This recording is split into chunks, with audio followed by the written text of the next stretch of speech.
গল্পের শুরুতেই দেখা যাবে অনিরুদ্ধ সেই চেনটা হাতে নিয়ে দাঁড়িয়ে আছে। এরপর বাণী দেখে সেই লকেট সহ চেনটা চিনে ফেলে। এরপর দেখা যাবে অনিরুদ্ধ বলছে, এটাই এটাই আমার জীবনের সব থেকে বড় এক জিনিস, যেটা আমি আজীবন আমার কাছে আগলে রেখেছি। জানো তো, এই জিনিসটার মাঝে আমার অনেক কিছু জড়িয়ে আছে। আমার বাঁচা মরা এটার হাতেই ছিল। জানো তো, আমি বেঁচে আছি শুধুমাত্র এই জিনিসটার জন্য। ওইদিকে লকেটটা দেখে তো চিনে ফেলে বাণী, কারণ লকেটটা তার মায়ের দেওয়া। এরপর বাণীর বাবা যখন জিজ্ঞেস করেছিল, মা লকেটটা কোথায়, লকেটটা যেখানেই থাকুক না কেন তোর কাছে ঠিক ফিরে আসবে একটা সময়। এরপর মনে পড়ে যায় বাণী অনিরুদ্ধ কিভাবে স্মৃতিতে সিঁদুর পরে দিয়েছিল। এই কথাই মনে করতে থাকে। এরপর মনে মনে বলতে থাকে, তার মানে মিস্টার চ্যাটার্জির সাথে আমার ভাগ্যটা আগে থেকে জুড়ে ছিল। না না, সবটা বলে দেওয়ার সময় এখন হয়েছে। কথা বলেই অনিরুদ্ধকে বলতে যাবে, ঠিক তখনই অনিরুদ্ধর ফোনটা বেজে ওঠে। এরপর অনিরুদ্ধ ফোনে কথা বলে বাণীকে বলছে, আমাকে এক্ষুনি বেরোতে হবে, আমি যাই।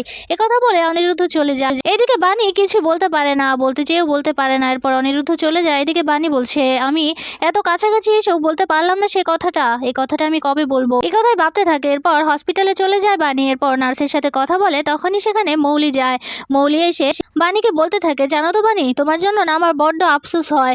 তুমি এত বিশ্বাস করো তোমার মিস্টার চ্যাটার্জিকে, কিন্তু অনিরুদ্ধ তোমার বিশ্বাসের মর্যাদা রাখতে পারেনি, কারণ তোমাকে সব থেকে বড় মিথ্যে কথাই অনিরুদ্ধ বলেছে। কথা শুনেই তো অবাক হয়ে যায় বাণী। বলছে, তুমি মৌলি দিদি, তুমি অনেকবার আমার আর মিস্টার চ্যাটার্জির মাঝে অনেক ঝামেলা করার চেষ্টা করেছো, কিন্তু আর না। এরপর মৌলি বলছে, শোনো, এবারে ঝামেলাটা কি জানো, তোমার মেয়ে তানিয়া সে মৃত্যু পথযাত্রী। সে কথা কি তোমাকে অনিরুদ্ধ বলেছে? বলেনি তো। তোমার মেয়ে মৃত্যু পথযাত্রী, জীবন মরণের সাথে লড়াই করে বেঁচে আছে, আর এই কথাটাই তোমাকে অনিরুদ্ধ বলেনি। কথা শুনেই দেখা যাবে বাণী তো অবাক হয়ে যায়। বলছে, মৌলি দিদিমণি, আপনি যে পাষণ্ড সেটা আমি জানি, কিন্তু একটা বাচ্চা মেয়ের ব্যাপারে সব মিথ্যা কথা বলছেন, আপনার বুক একবারও কাঁপলো না? এই কথা বলতেই মৌলি বলছে, শোনো বাণী, আমি একদম মিথ্যা কথা বলিনি। তোমার সত্যিটা জানার হলে তুমি ডক্টর বা অনিরুদ্ধকে তুমি জিজ্ঞেস করো, ও ঠিক বলে দেবে। এই কথা বলতেই বাণী বলছে, আমি নিজে থেকেও মিস্টার চ্যাটার্জিকে বেশি বিশ্বাস করি, আপনার কথায় এই বিশ্বাসটা আমার ভাঙবে না। এরপর মৌলি বলছে, তাহলে তুমি জিজ্ঞেস করে নিও তোমার চ্যাটার্জিকে, তোমার মিস্টার চ্যাটার্জি ঠিক বলে দেবে। কথা বলে মৌলি চলে যায়। এরপর বাণী বসে বসে মৌলির বলা কথাগুলোই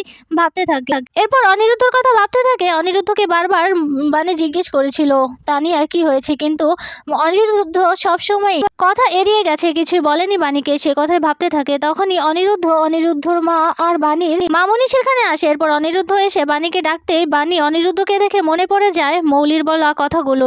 এরপর বাণী রেগে যায়। রেগে গিয়ে অনিরুদ্ধকে বলছে, মিস্টার চ্যাটার্জি, আমার মেয়ে মাম্মামের কি হয়েছে বলুন তো সত্যি করে। এই কথা শুনেই তো চমকে যায় সবাই। এরপর অনিরুদ্ধ বলছে, কি বলছো কি তুমি বাণী, মাম্মাম অসুস্থ, ঠিক হয়ে যাবে। এই কথা বলতেই বাণী বলছে, না, আমি বিশ্বাস করি না, আমার মেয়ে মৃত্যু পথযাত্রী, ও যে মৃত্যুর সাথে পাঞ্জা লড়ছে, আপনি তো আমাকে একবারও বলেননি। এই কথা বলতেই দেখা যাবে মামুনি বলছে, বাণী শোন মা আমার কথা। এরপর দেখা যাবে অনিরুদ্ধর মা বলছে, বাণী তুমি বাড়িতে গিয়ে রেস্ট করো। এরপর বাণী বলছে, না, আমি এখানেই থাকবো। মিস্টার চ্যাটার্জি, আপনি কেন বলছেন না? আমার মাম্মামের এত বড় একটা অসুখ হয়েছে, মৌলি দিদিমণি জানে, অথচ আমি জানি না। এতে আমারই বেশি অধিকার। আমার মেয়ে মাম্মামের বিষয় আমি না জানি আপনারা জানবেন আর আমাকে জানাননি। এরপর দেখা যাবে অনিরুদ্ধর মা বলছে, বাণী তুমি একটু শান্ত হও। এরপর বাণী বলছে, আমি জানি এই সব কিছু আপনারা জানেন, আগে থেকেই সবটা জানেন, কিন্তু আমাকে কেউ কিচ্ছু বলেননি। আচ্ছা মিস্টার চ্যাটার্জি, আমি তো মাম্মামের মা, আমি আমার মাম্মামকে ছোট থেকে মানুষ করেছি, এবং আমি আমার মাম্মামকে একাই হসপিটালে এনে আমি মাম্মামের সব সময় আমি মাম্মামের সাথে ছিলাম। কই, এখন আপনি কদিন হয়েছে মাম্মামের দায়িত্ব নিয়েছেন, তাতে কি আপনার সব দায়িত্ব? সেই কথা কি আমাকে বলা যায় না? মাম্মামের এত বড় একটা অসুখ হয়েছে, আপনি আমাকে বললেন না তো? তখন অনিরুদ্ধর মনে পড়ে যায় বাণী যখন প্রেগনেন্ট অবস্থায় অনিরুদ্ধর গাড়ির সামনে এসে পড়ে, তখন বাণীকে কোলে করে নিয়ে আসে হসপিটালে। আর হসপিটালে আনতে মাম্মাম হয়, মানে তানিয়ার জন্ম হয় হসপিটালে। এরপর নার্স এসে অনিরুদ্ধকে বলছে, এই নিন, আপনার মেয়ে হয়েছে।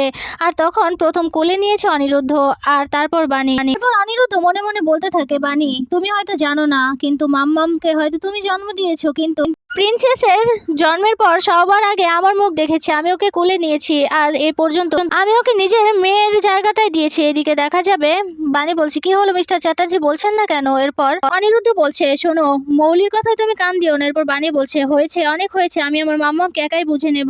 অনেক টাকা লাগবে তো? কত টাকা লাগবে আমি দেখে নেব, আমি ডক্টরের সাথে কথা বলে নেবো। এই কথা বলেই দেখা যাবে ডক্টরের কাছে যায় বাণী গিয়ে বলছে, ডক্টর, আমি সবটা জেনে গেছি, বলুন তো আমার মাম্মামের কি হয়েছে, আর আমার মাম্মামের কি করতে হবে, কি করলে আমার মাম্মা সুস্থ হবে। এরপর ডক্টর বলছে, মিসেস চ্যাটার্জি আপনি যেহেতু সবটা জেনেই গেছেন তাহলে আপনাকে বলতে আমার আর কিছুই মুখে আটকাবে না, কারণ সবটা বলতেই হবে। এতদিন আমি মিস্টার চ্যাটার্জির অনুরোধে আপনাকে কিছু বলিনি। আর আপনার মেয়ে তানিয়ার অপারেশন করতে 50 লক্ষ টাকা লাগবে। যদি অপারেশন না করা হয় তাহলে আপনার মেয়েকে বাঁচানো যাবে না। এই কথা শুনে অবাক হয়ে যায় বানি। এরপর হাত জোর করে বলছে, ডাক্তার আপনারা তো ভগবানের সমতুল্য, আপনি প্লিজ আমার মেয়েকে বাঁচিয়ে নিন, আমার মেয়েকে বাঁচিয়ে নিন, আমার মেয়ে এভাবে চলে যেতে পারে না। এবার ডক্টর বলছি, শুনুন আমি না হয় আমার ফিটা আমি নেব না, তবে এই অপারেশন থিয়েটারের সব টাকা পয়সা যতটুকু লাগে আপনাকে দিতে হবে। আপনারা প্লিজ তাড়াতাড়ি জোগাড় করুন। এইদিকে দেখা যাবে বানি চলে যায় কাকুর কাছে, গিয়ে কাকামণিকে বলছে, তুমি কিছু জোগাড় করতে পারলে? এরপর সেই লোকটা বলছে, না না বানি, এতগুলো টাকা, এই 50 লক্ষ টাকা কেউ কি দিতে চায় বল মা?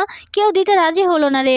আমি চেষ্টা করছি, আমি অনেকের কাছে চেষ্টা করছি, তুই ওই দিক দিয়ে চেষ্টা কর, দেখ কোথাও পাস কিনা। এই কথাই বলছে কাকু। ওইদিকে দেখা যাবে আর্য আর অন্তরা আসে। অন্তরা আর আর্য এসে বলছে বানি দি। এরপর বানি এসে বলছে, তোমরা কি কোথাও কোনো টাকা পাবে? আমি তো অনেক চেষ্টা করলাম, আমি পেলাম না, আমার মাম্মামকে আমি বাঁচাতে পারলাম না। এরপর আর্য আর অন্তরা বলছে, বানি দি তোমাকে বলতে হবে না, আমরা অনেক জায়গায় বলে রেখেছি, আমার যত ফ্রেন্ড সার্কেল আছে সবাইয়ের কাছে আমি চেয়ে রেখেছি, ওরা যদি পারে তাহলে দেবে, জোর করে তো আর আনা যায় না, তবে আমরা চেষ্টা করছি। এ কথাই বলছে আর্য আর অন্তরা। ওইদিকে দেখা যাবে অনিরুদ্ধ আর তার মা বসে আছে। এরপর অনিরুদ্ধ বলছে, মা আমি বানির কাছ থেকে সবটা লুকিয়েছি যাতে বানি কষ্ট না পায়। এরপর অনিরুদ্ধর মা বলছে, আমি জানি রে বাবা, সবটাই জানি, তবে এখন এসব কিছু ভাবার সময় না, তানিয়ার অপারেশন কি করে হবে সেই টাকা জোগাড় করতে হবে, আমাদের কাছে তো আর কিছুই নেই। এরপর অনিরুদ্ধ বলছে, দাঁড়াও আমার একটা ফ্রেন্ডকে বলেছিলাম। এই কথা বললেই ফোনটা করতে থাকে। তখন আর অনিরুদ্ধর ফ্রেন্ড বলছে, না আমি তো ম্যানেজ করতে পারছি না, আমি যত জায়গায় পারি সব জায়গায় বলে রেখেছি কিন্তু কেউ টাকা দিতে রাজি হচ্ছে না, তবে আমি চেষ্টা করছি, আমি মনে হচ্ছে কিছু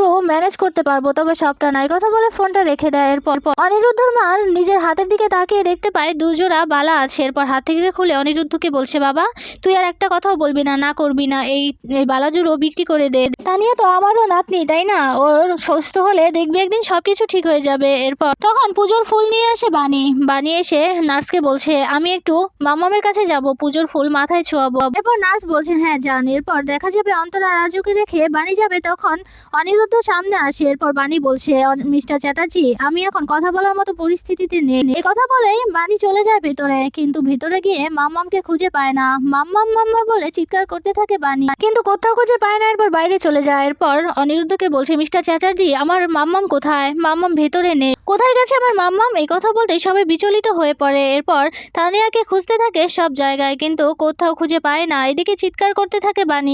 এরপর বানির চোখ যায় ঠাকুরের কাছে, সেখানে গিয়ে তানিয়া প্রে করতে থাকে, বলছে আমাকে সুস্থ করে দাও, আমি বাবা আর মায়ের সাথে থাকতে চাই বাকিটা জীবন, আমাকে সুস্থ করে দাও তুমি, আমি চলে যাব বাড়িতে। এই কথা বলতেই দৌড়ে চলে যায় বানি তানিয়ার কাছে। এরপর বলছে, মামাম তোমার তোমার প্রে শুনবে ঠাকুর, তুমি সুস্থ হয়ে যাবে, তুমি আমাদের সাথেই থাকবে, তুমি আর চিন্তা করো না, তোমার অপারেশন হবে, তুমি সুস্থ হবে, তোমার কিছু হবে না মাম্মাম। এই কথা বলেই দেখা যাবে তানিয়াকে আবারও সে কেবিনে নিয়ে যায়। এরপর বেডে নিয়ে গিয়ে শুয়ে দেয় আর আদর করতে থাকে বানি। তখন ওইদিকে অনিরুদ্ধ দেখতে থাকে। এরপর সে ডক্টর আসে, ডক্টর এসে অনিরুদ্ধকে বলছে, মিস্টার চ্যাটার্জি তাড়াতাড়ি টাকার জোগাড় করুন, অপারেশন ঠিক সময় মতো না হলে তানিয়াকে বাঁচানো সম্ভব না। এই কথা শুনেই তো চিন্তিত হয়ে পড়ে অনিরুদ্ধ।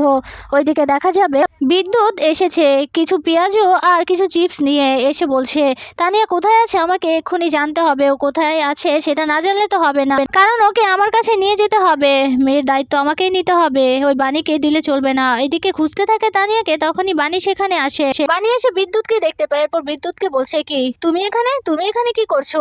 তুমি আমার মেয়েকে মৃত্যুর পথে ঠেলে দিয়েও শান্তি পাচ্ছ না না? এরপর বিদ্যুৎ রেগে গিয়ে বলছে, আমি আমার মেয়ের কাছে আসতেই পারি, কোর্ট কিন্তু অনুমতি দিয়েছে, আমি আমার মেয়েকে পেঁয়াজ আর চিপস গুলো খাইয়ে তবে চলে যাব। এরপর বাণী বলছে, তুমি কি বাবা, হ্যাঁ, যে মেয়ের হার্টের সমস্যা তুমি কি না তাকে তেলের পেঁয়াজু খাওয়াতে চাও? আচ্ছা তুমি বাবা না অসুর? এ কথাই বলছে বাণী। এরপর বিদ্যুৎ বলছে, এই চুপ করো তো, আমাকে এসব ডাক্তারি ফাক্তারি শেখাবে না, আমিও 5 পাস, আমি আমার মেয়েকে খাইয়ে চলে যাবো। এই কথা বলেই যাবে, তখন বাণী আটকায়, বলছে, একদম না, আমার মেয়ের ধারে কাছেও তোমাকে যেন না দেখি। এরপর বিদ্যুৎ ধাক্কা মেরে ফেলে দেয় বাণীকে। পাশে থাকা ফুলের টব থেকে গাছটা উঠিয়ে বিদ্যুৎকে মারতে থাকে বানি। এরপর সেখানে অনেক লোকজন জড়ো হয়ে যায় চিৎকার চেঁচামেচি শুনে।